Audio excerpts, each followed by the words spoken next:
One of my favorite basketball analysts, Jon Barry, ESPN Radio NBA Analyst, former NBA player. He's been on the call throughout the NBA Finals for ESPN Radio, and he'll be on the call tonight, 9 Eastern, Game 6 tipping off in Milwaukee. Jon, thanks for joining us. Give me the player who has the most pressure on them tonight. Oh, well, everybody. I mean, it's a knockout game. So everybody on the Suns, obviously. I mean, I know everybody talks about Chris Paul and it's this legacy. I don't get caught up in that. I mean, does it really change what kind of player Chris Paul is going to be looked at if he wins or loses this NBA final in 10 years? I think so. Why? He's a Hall of Famer, regardless. What's the difference? Well, I think he moves up, though, Jon, if he wins. I've heard this. Well, Nash never won and Stockton never won. You know, then he leapfrogs them. And then Does he? This is what analysts tell me. Do I think that Chris Paul is better than John Stockton? I don't.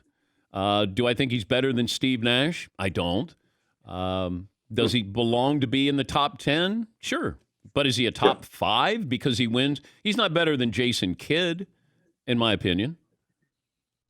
Well, so winning a championship makes you better than them? I think that's how people validate greatness. You know, John Elway needed to win Super Bowls to now be considered one of the great quarterbacks. Tom Brady's the greatest because he has all these Super Bowls. Is he more talented than Aaron Rodgers or John Elway? No. But no. If Tim Duncan didn't have any championships, he'd not be a top 15 player, top 20 player. Maybe not. But he's going to be the same player to me, whether this happens or not. And I'm not putting this series squarely on his shoulders. He played great in the first 2 games, not so great the last 3. So it's not on him. Yes, he's had some blunders in his past in big playoff games. But this certainly isn't a series where it's on Chris Paul to win or lose. I think there's a lot of pressure on all the Phoenix Suns, but I think if you're the Bucks, you got to win tonight. You did win in Phoenix, but this feels like a coronation tonight. There are going to be 60,000 people outside that building tonight, Jon. I understand this. And plus the 4 of us on the radio that have to walk through that if they win. So I do typically cheer for the road team to close out series. It makes it a nice, easy walk home. No, I think you're right. You don't want to go back Game 7 in Phoenix. No way. And look, Phoenix could easily be up in this series. I thought Game 4 they completely gave away with their turnovers. They should have won that game. Yeah. They outplayed Milwaukee. And so they could have gone home and had a closeout game in Game 5. That's not the case. Obviously, they got off to a great start in Game 5, and the game completely flipped. Milwaukee had Monty Williams told me yesterday the 8th best shooting game in 1,345 playoff games. The 8th best in the history. Oh, wow. I mean, that's 8th best. Yeah. I mean, they started that game 9 of 21. They went 32 for 45 in the second and third quarter for 79 points. It was amazing. And then Phoenix almost comes back and wins. But I don't think Phoenix is a fractured team. That I think they're still a confident group.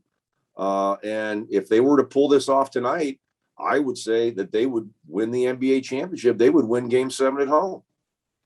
Talking to Jon Barry. He'll be on the call Game 6 tonight, ESPN Radio, tip-off at 9 Eastern.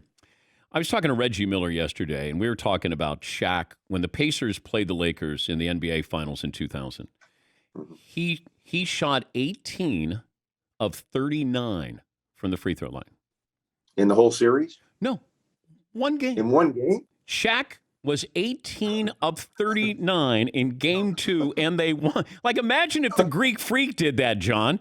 Like, we go, man, he went 1 for 10 and 2 air balls. Shaq went 18 of 39. Wow. And L.A. still won the game? Yeah. Yeah.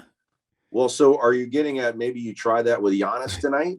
Put him on the line? Yes. Yeah. Well, now he is at home where he's probably more comfortable. I don't know the stats per se on his home road splits on what he shoots free throw wise. He had gotten better and obviously not so good in the last game, I believe 4 for 10. But it was a great miss because they got the Yeah. offensive rebound, and Chris Middleton made the free throw to put it out of reach. But yeah, I mean, I don't know. Is Monty Williams saving this to possibly do it, because they haven't done it yet? I know.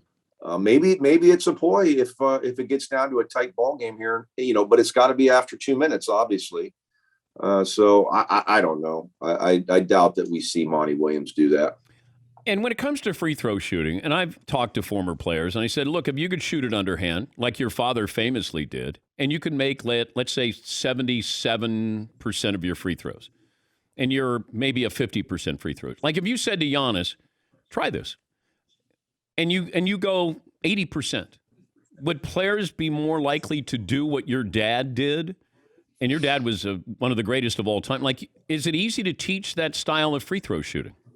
I think he could teach guys with the big hands. I think it's an advantage to do.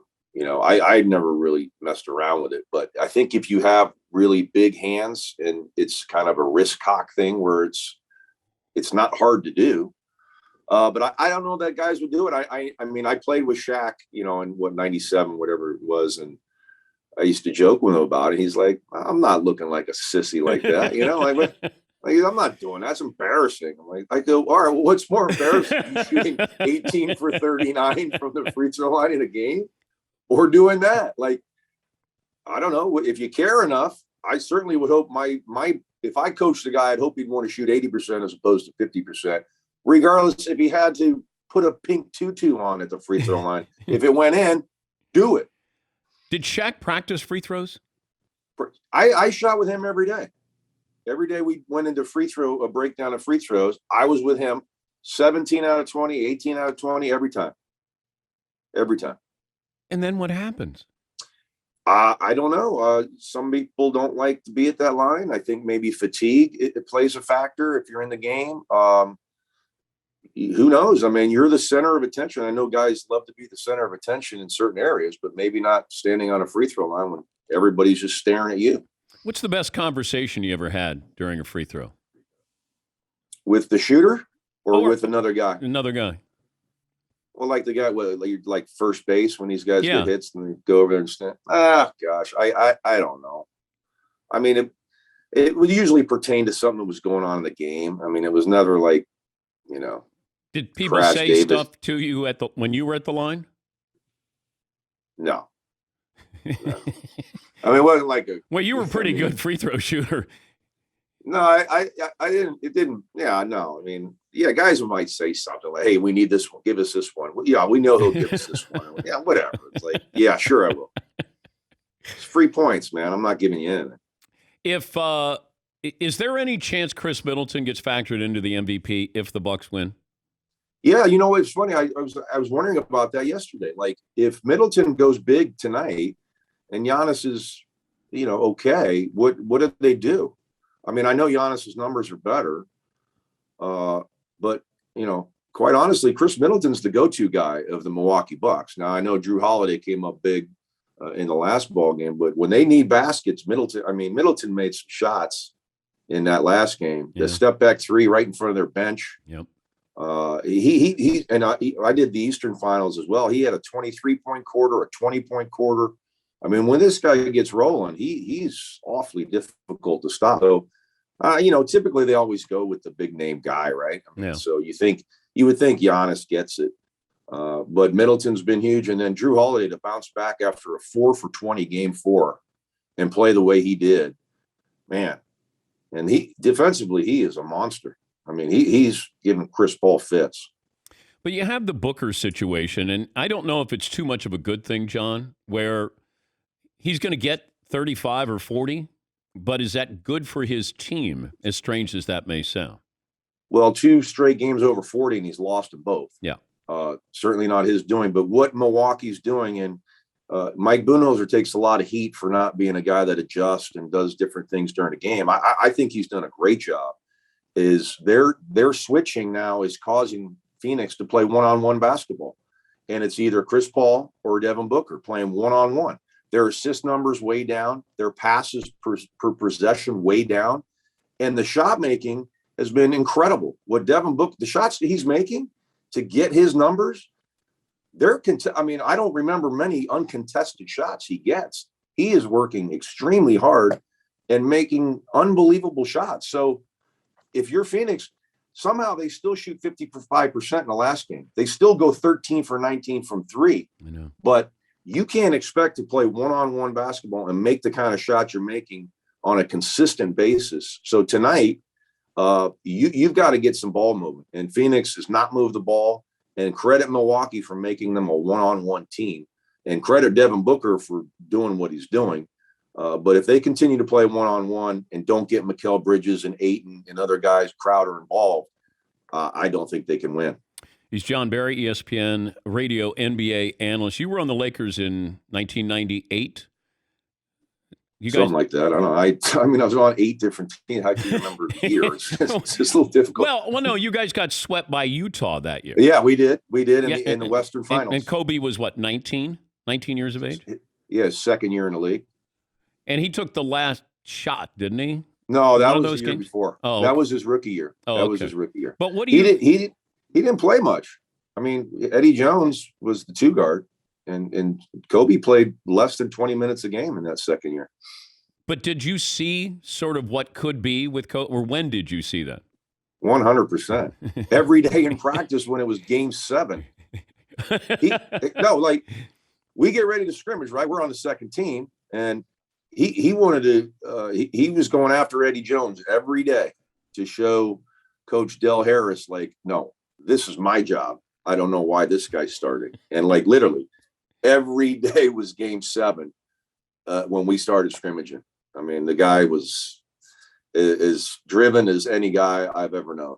Like Michael Jordan, he's as close, and John Smoltz are the 3 most competitive guys that I've ever met. John Smoltz? John Smoltz is competitive as anybody I've ever met. 100%. Well, you played against Kobe and you played against Jordan. You've just played golf with John Smoltz, right? Right. But I'm just saying. Okay. He'll do some gambling and will gamble on anything, and he's just I'm putting him there, except for Tahoe last week when he choked down the stretch there. Oh, sorry, Johnny. That's pretty good though with Kobe, but I'm sure that what was Eddie Jones like when does he know his days are numbered when he's seeing this that Kobe's going after him? I don't know. No, because Eddie was still pretty young, and I think he went to Miami after that and had some all-star seasons. Yeah. So he accepted the challenge. But yeah, everybody kind of knew, like, this kid right here, oh my gosh, when he arrives, it's going to be hello world, like Tiger, right? Did Shaq know it?